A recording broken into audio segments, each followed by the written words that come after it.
ایک مرتبہ ایک بدو رسول اللہ صلی اللہ علیہ وآلہ وسلم کے دربار اقدس میں حاضر ہوا اور عرض کی کہ یا رسول اللہ صلی اللہ علیہ وآلہ وسلم، کچھ پوچھنا چاہتا ہوں۔ آپ صلی اللہ علیہ وآلہ وسلم نے فرمایا کہ ہاں کہو۔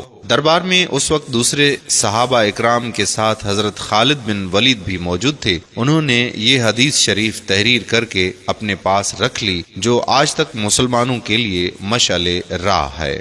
بدو نے عرض کیا کہ یا رسول اللہ صلی اللہ علیہ وآلہ وسلم، میں امیر بننا چاہتا ہوں۔ فرمایا قناعت اختیار کرو، امیر ہو جاؤ گے۔ سوال کیا کہ میں سب سے بڑا عالم بننا چاہتا ہوں۔ جواب ملا تقوی اختیار کرو، عالم بن جاؤ گے۔ سوال کیا کہ عزت والا بننا چاہتا ہوں۔ جواب آیا کہ مخلوق کے سامنے ہاتھ پھیلانے بند کر دو، باعزت ہو جاؤ گے۔ سوال کیا کہ اچھا آدمی بننا چاہتا ہوں۔ جواب آیا کہ لوگوں کو نفع پہنچاؤ۔ پھر سوال کیا کہ عادل بننا چاہتا ہوں۔ جواب آیا کہ جسے اپنے لیے اچھا سمجھو وہی دوسروں کے لیے پسند کرو۔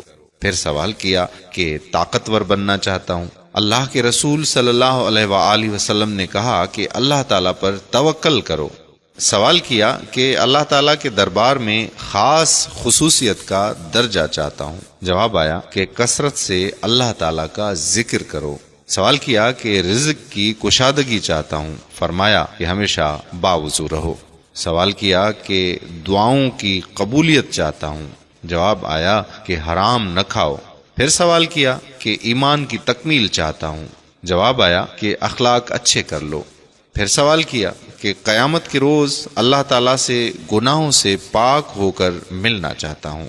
پیارے نبی صلی اللہ علیہ وآلہ وسلم نے جواب دیا کہ جنابت کے فوراً بعد غسل کر لو۔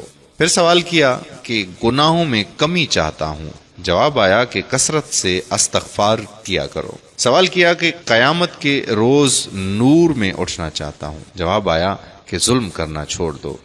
سوال کیا کہ چاہتا ہوں اللہ تعالیٰ مجھ پر رحم کرے۔ جواب آیا اللہ کے بندوں پر رحم کرو۔ پھر سوال کیا کہ چاہتا ہوں کہ اللہ تعالیٰ میری پردہ پوشی کرے۔ فرمایا کہ لوگوں کی پردہ پوشی کرو۔ سوال کیا کہ رسوائی سے بچنا چاہتا ہوں۔ فرمایا زنا سے بچو۔ سوال کیا کہ چاہتا ہوں کہ اللہ اور اس کے رسول اللہ صلی اللہ علیہ وآلہ وسلم کا محبوب بن جاؤں۔ جواب ملا کہ جو اللہ اور اس کے رسول کریم صلی اللہ علیہ وآلہ وسلم کو محبوب ہو اسے اپنا محبوب بنا لو۔ پھر سوال کیا کہ اللہ تعالیٰ کا فرما بردار بننا چاہتا ہوں۔ فرمایا فرائض کا اہتمام کرو۔ پھر سوال کیا کہ احسان کرنے والا بننا چاہتا ہوں۔ فرمایا کہ اللہ کی یوں بندگی کرو جیسے تم اسے دیکھ رہے ہو یا جیسے وہ تمہیں دیکھ رہا ہے۔ سوال کیا کہ یا رسول اللہ صلی اللہ علیہ وآلہ وسلم، وہ کیا چیز ہے جو دوزخ کی آگ ٹھنڈا کر دے؟ فرمایا کہ دنیا کی مصیبتوں پر صبر۔ پھر سوال کیا کہ اللہ تعالیٰ کے غصے کو کیا چیز سرد کرتی ہے؟ جواب آیا چپکے صدقہ اور صلہ رحمی۔ سوال کیا سب سے بڑی برائی کیا ہے؟ فرمایا بد اخلاقی اور بخل۔ پھر سوال کیا کہ سب سے بڑی اچھائی کیا ہے؟ جواب آیا کہ اچھے اخلاق، تواضع اور صبر۔ پھر سوال کیا کہ اللہ تعالیٰ کے غصے سے بچنا چاہتا ہوں۔ آپ صلی اللہ علیہ وآلہ وسلم نے فرمایا کہ لوگوں پر غصہ کرنا چھوڑ